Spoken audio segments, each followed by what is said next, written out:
नमस्ते, मी Snehal दर्पणकर. SP9 मराठीमध्ये आपलं पुन्हा एकदा स्वागत. तर पाहूयात आजची विशेष बातमी. नाशिक त्र्यंबकेश्वर येथे 2027 मध्ये सिंहस्थ कुंभमेळा आयोजित होत आहे.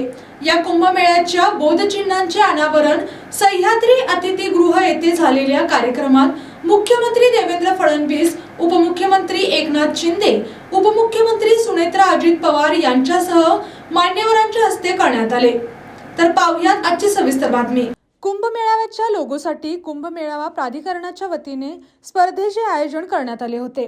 या स्पर्धेत सुमारे 3000हून अधिक स्पर्धकांनी सहभाग घेतला. या स्पर्धकांमधून 3 उत्कृष्ट स्पर्धकांचा यावेळी मुख्यमंत्री देवेंद्र फडणवीस यांच्या हस्ते सत्कार करण्यात आला.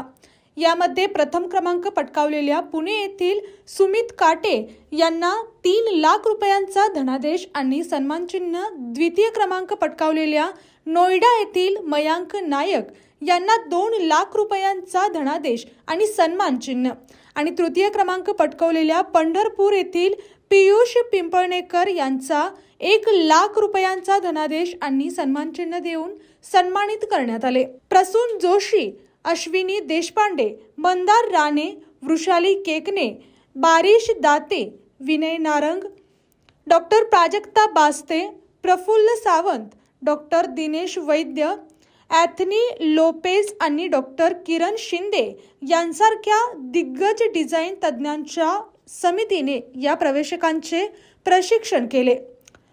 सर्जनशीलता, नाविन्य, ब्रँड सुसंगतता आणि सादरीकरण या निकषांवर आधारित ही निवड करण्यात आली.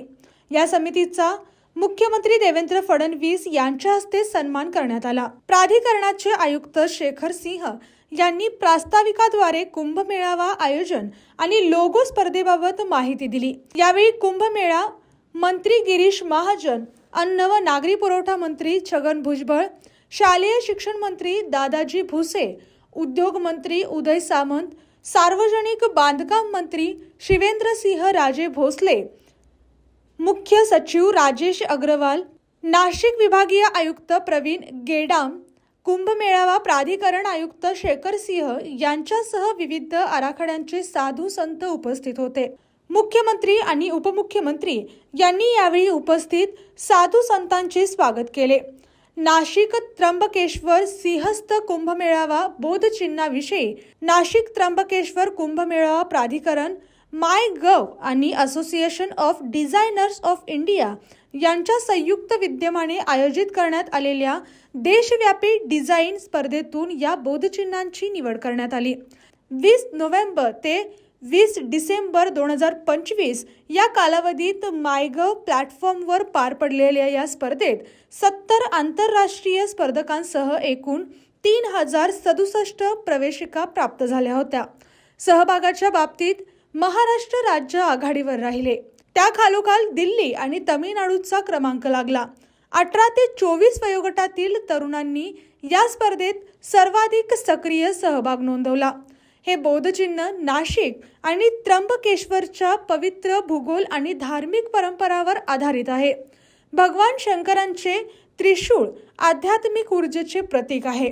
त्र्यंबकेश्वर मंदिर प्रादेशिक वारशाचे दर्शन घडवणारी मंदिराची प्रकृती आहे.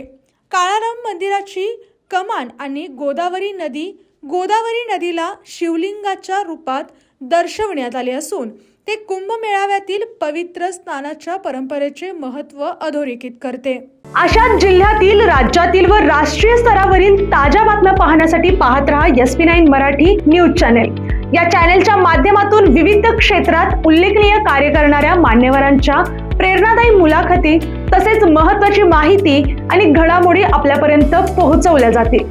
अशा नवीन बातम्या आणि माहिती मिळवण्यासाठी चॅनलला लाईक करा, शेअर करा आणि हो, सबस्क्राईब करायला विसरू नका. पाहत रहा SP9 Marathi, your time your news.